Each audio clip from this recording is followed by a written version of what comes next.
It's 2024 and the average new car price is $47,244. The average car payment is $738 and the average car loan term is 68 months. If the car price and car payment are enough to make you gag, I'm with you.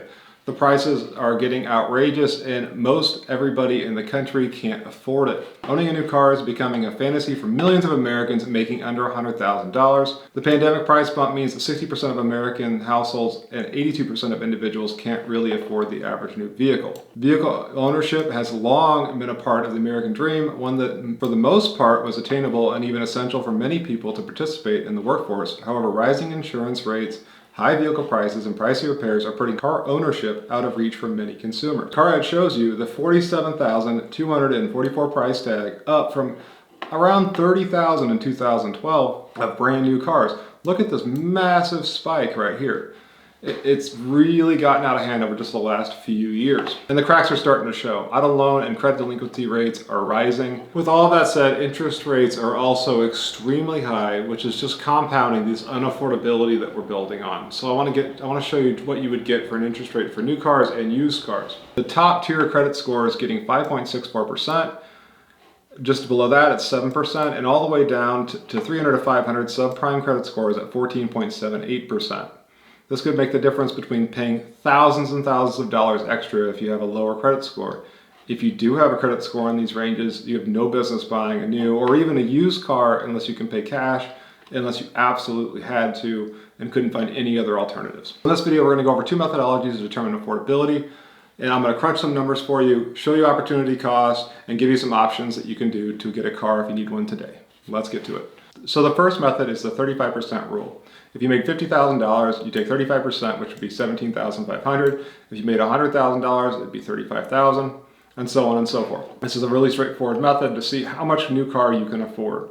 Or a used car, as $17,500 won't buy any new cars in today's market in the USA. The other method is the 24-10 rule. All this is a 20% down payment on a 4-year term. Payment cannot exceed 10% of your gross income, including insurance. I like to go as far to include gas and maintenance in there as well. So I'm going to crunch the numbers for you real quick on a Toyota Highlander XLE, which is just below the national average of $47,244 at $46,545. Right here is the Toyota Highlander. It's a nice green color, $46,545.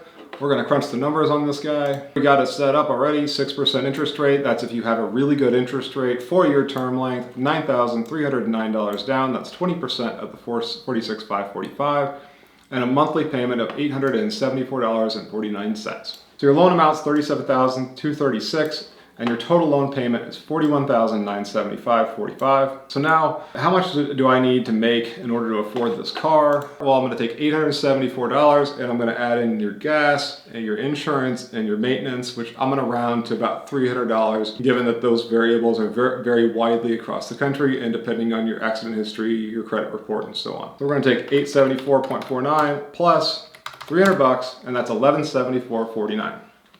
We're going to times that by 12 to get to a year. That is $14,093. And then we're going to times that by 10. So that's how you can get to 1 year's salary. That's $140,938.80. Whoo, that's a lot of money. So if you're like me, this is kind of gut wrenching. You're like, how am I going to get to 140? I've been fighting for the last 10 years. I've gone from $30,000 in income, and now I make $103,000 in income. And then a few side things that might get me up to like 110, 115.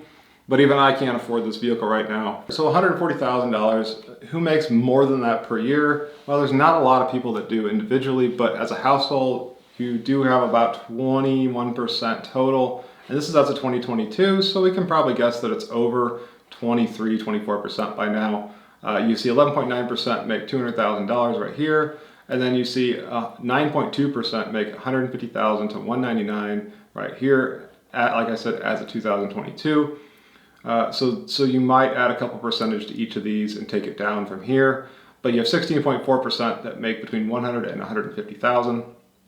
So it'd be fair to say that a quarter of all the households close to at this point in time have the ability to buy this vehicle. But income individually Not so much. So now we're going to show you the opportunity cost of that over $800 a month that you're spending on this Toyota Highlander, and what you could have made if you would have just invested it in the S&P 500. That's $9,309 in the S&P 500 for a deposit, and $874 monthly for 4 years at a 9% modest return rate. You're going to have made $12,337 after 4 years of interest.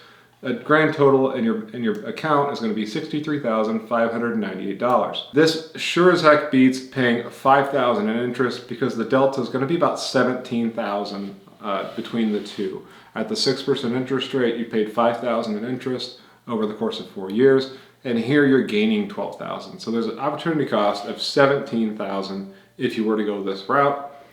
And after this, you could buy that car in cash. I don't foresee the prices of the car of your Highlander going up that much over the course of 4 years to where you couldn't buy it in cash, and still have a healthy amount to keep in this account to continue to save and invest for the future.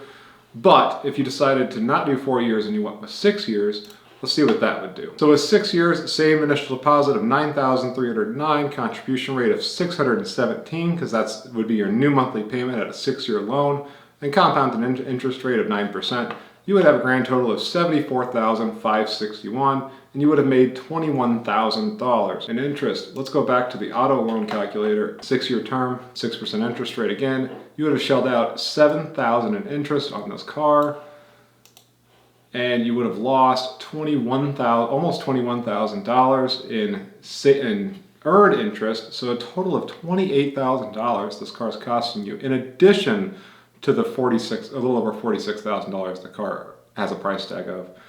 So you're losing out on $74,000 over these 6 years versus saving and investing your money. This is how the car payment that we have is literally dragging our financial future to the wayside. Eventually though, if you continue to invest like this over the course of a long-term horizon, say 20 years, you can have $468,000, and at this point, it won't hurt you nearly as bad to go out and buy a car.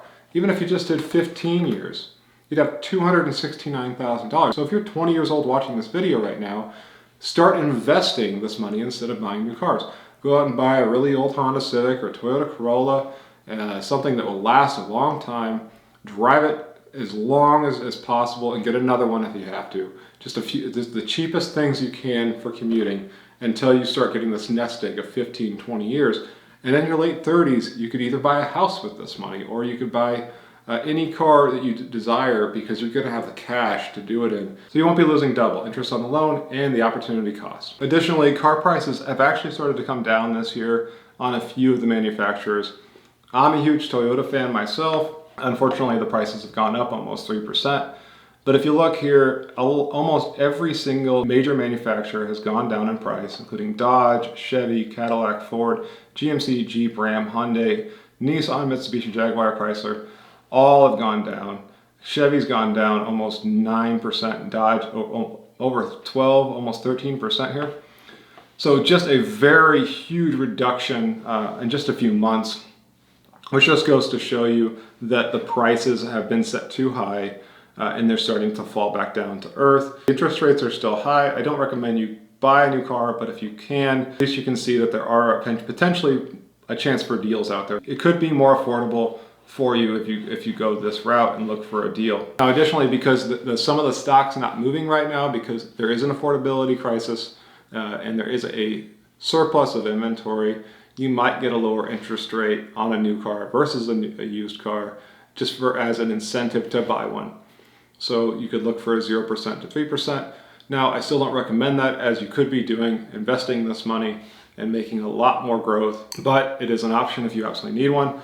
I still recommend getting something under the $30,000 mark, and then if you can, used between 3 and 5 years, and paying as much as possible on that car. 20% down, potentially more if you have it. And then if you don't have it, maybe you can put off that car for as long as possible, ride the bus, ride your bike, carpool, and save and invest it, and try to grow some of your money until you have enough to pay cash for that vehicle. If I had to buy a new car today, I would want fuel efficient or functional to what I need it to do. Nothing more than that. I love cars. I would love to have a Ford Raptor. In the near future, that won't happen unless my income drastically goes up, and I would have to pay cash for that. I won't buy that outright. And then at that point in time, I would probably do the opportunity cost of it, and I wouldn't want to do it because I could see my money growing. So it's funner to see money growing than it would be to see that truck sitting outside every single day. That is my take on it. Thanks for watching. Hopefully this helped. Have a great day.